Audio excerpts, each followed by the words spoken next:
جی break کے بعد ایک مرتبہ پھر خوش آمدید. ٹرانسمیشن کا سلسلہ جاری ہے. مہمان موجود ہیں, ان سے گفتگو ہو رہی ہے کہ معیشت آگے کیسے چلے گی, پالیسیز موجود ہیں نہیں موجود. ڈاکٹر شاہد حسن صدیقی صاحب ہمارے ساتھ موجود ہیں, اسٹوڈیوز کراچی میں ہمارے ساتھ موجود ہیں نعمان تابانی صاحب, دونوں ہی معاشی ماہر ہیں.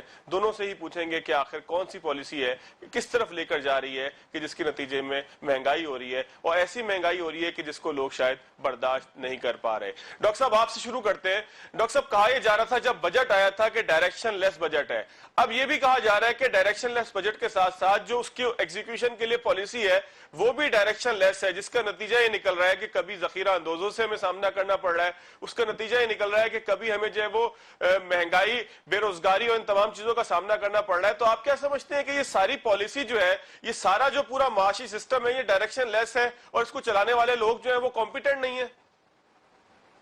دیکھیے پہلی بات تو یہ ہے کہ یہ جو وفاقی بجٹ ہے یہ 1 جولائی سے افیکٹو ہونا تھا, لیکن اس سے پہلے یہ بے معنی ہو کے ختم ہو چکا تھا. اس کی وجہ یہ ہے کہ بجٹ تقریر میں یہ کہا گیا تھا اور بجٹ اعداد و شمار میں کہ یہ صوبے جو ہیں وہ 240 ارب روپیہ فاضل دیں گے تاکہ بجٹ خسارے کو کنٹرول کیا جا سکے. تو اس کا طریقہ یہ ہوتا ہے کہ پہلے آپ کونسل آف کامن انٹرسٹ کی میٹنگ بلاتے ہیں, صوبوں سے بات کرتے ہیں آپ کتنا دیں گے. تو صوبوں نے جو بجٹ دیے تو وہ 220 ارب روپے کا جھٹکا لگ گیا پہلے ہی, مالی سال شروع ہونے سے پہلے. تو میننگ لیس ہو گیا نا, ڈائریکشن لیس کی بات ہی ختم ہو گئی. دوسری بات یہ کہ جب آپ حقائق کو توڑ مروڑ کے بیان کریں گے, آپ کو پتا ہے کہ بجٹ سے پہلے جو اکنامک سروے آیا تھا اس میں یہ کہا گیا تھا کہ ہمارا 30 جون 2019 کی شرح نمو 1.9% ہے, سب کو پتا ہے.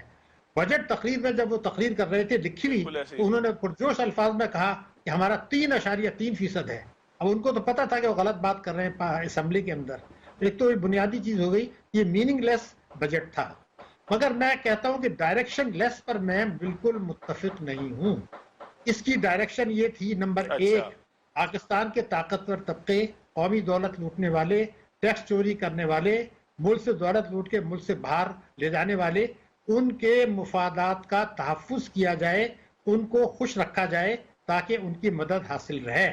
نمبر 1 تو یہ بات. ڈاکٹر صاحب پھر نیا پاکستان تو نہ ہوا نا, یہ نئے پاکستان میں تو عمران خان صاحب کہتے تھے سب کچھ نہیں ہوگا. نہیں دیکھیے, جب انہوں نے ایمنسٹی دے دی, اور ایمنسٹی کے لیے اگر میں آپ کی خدمت میں یہ عرض کر دوں جو آپ کے پروگرام دیکھ رہے ہیں کہ پاکستان کی تاریخ میں نمبر 1, نمبر یہ کہ دنیا کی تاریخ میں کبھی بھی اتنی کم شرح پر ایمنسٹی نہیں دی گئی جتنی پاکستان میں دی گئی ہے. میں کہہ رہا ہوں دنیا بھر میں نہیں دی گئی. آپ یہ دیکھیے کہ ملٹی سٹوری بلڈنگ کھڑی ہے, چوری کے پیسے سے بنائی گئی ہے, اسمگلنگ کے پیسے سے بنائی گئی ہے. وہ کہا گیا کہ آپ 1.5% دے دیں, یعنی 1.5%, اور آپ کا وہ پیسہ وائٹ ہو جائے گی, بلڈنگ قانونی ہو جائے گی. لیکن اگر آپ نے اپنی تنخواہ سے ٹیکس دیا, آپ نے جو پیسہ بچایا اس میں سے وہ بینک میں رکھا, اس کو جو منافع ملا اس پر 15% ٹیکس ہے. 15% اس آدمی کا جس نے ایمانداری کا پیسہ رکھ کے بچتیں کی, اور جس نے چوری کی پراپرٹی بنائی اس کو 1.5%. تو یہ تو دنیا میں کبھی نہیں ہوا, پاکستان میں نہیں ہوا, نمبر 1.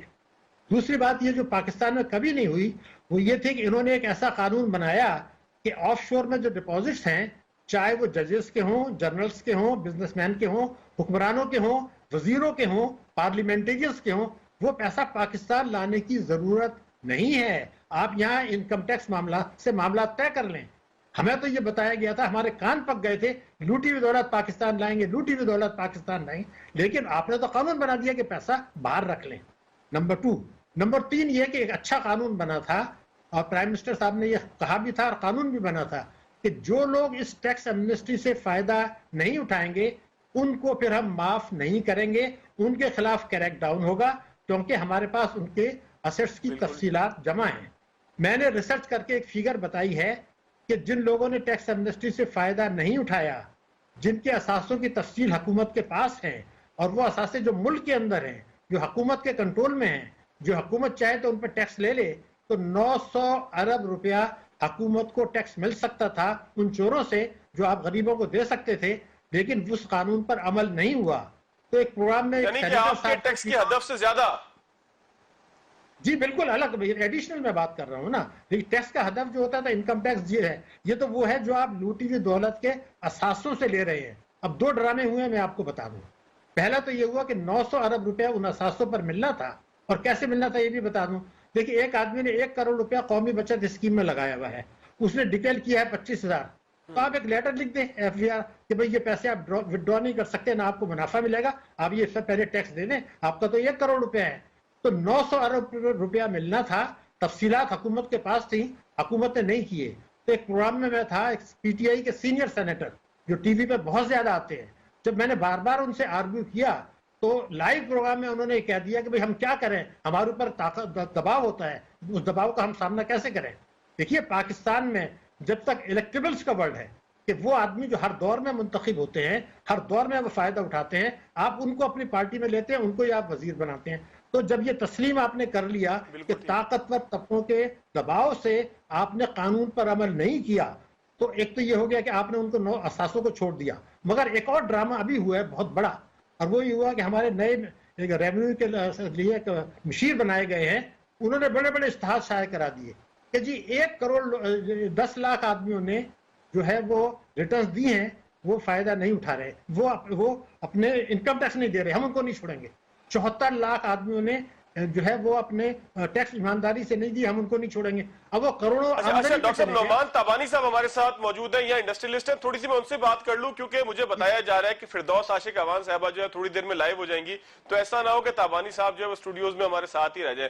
تابانی صاحب آپ انڈسٹریلسٹ ہیں, ان تمام چیزوں کو آپ دیکھ رہے ہیں کہ جو ایک دعویٰ آیا ہے, اسد عمر صاحب نے ایک ٹویٹ کیا ہے جس میں انہوں نے کہا ہے کہ جی کوئی 5.5% کے قریب جو ہے وہ اضافہ ہوا ہے لارج اسکیل مینوفیکچرنگ کے اندر. تو یہ تمام چیزیں جو ہیں وہ معیشت کی بہتری کی طرف ایک قدم آپ کو دکھ رہا ہے, یا آپ کو لگتا ہے کہ بس کچھ چیز تھی جو اچانک ہو گئی ہے اور اس کے بعد دوبارہ شاید کبھی نہ ہو؟ ایکچولی یہ جو نمبر ہے یہ بیسیکلی سلیکٹیو ریشننگ ہے, ریشنلائزنگ ہے. بیسیکلی انہوں نے جولائی ٹو اکتوبر کا نمبر لیا ہے.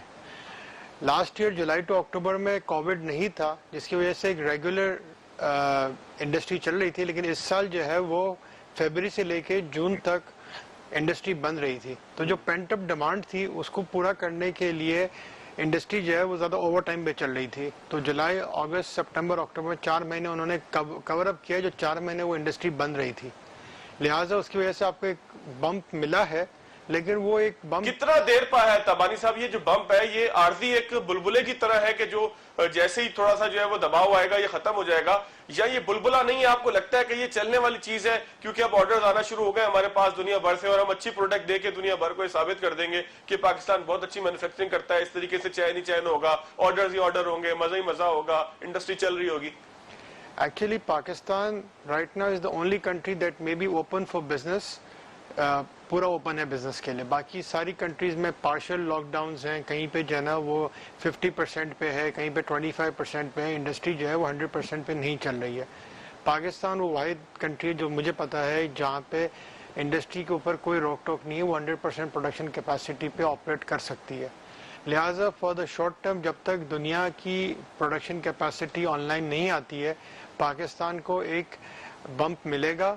اور اگر اس دوران ہم نے ہمارے کسٹمرز کو سیٹسفائی کر لیا تو ہم ان کی سپلائی چین کے اندر اس طرح انکلکیٹ ہو جائیں گے کہ ہم کو ایک دیر پا فائدہ اس کا مل جائے گا.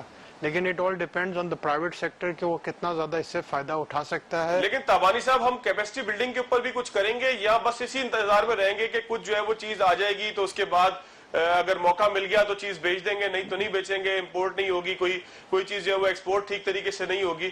ہم پالیسی کے تحت اس سے آپ سمجھتے ہیں کہ سیکھ سکتے ہیں کہ پالیسی کے تحت اگر چلیں تو چیزوں کو بڑھایا جا سکتا ہے؟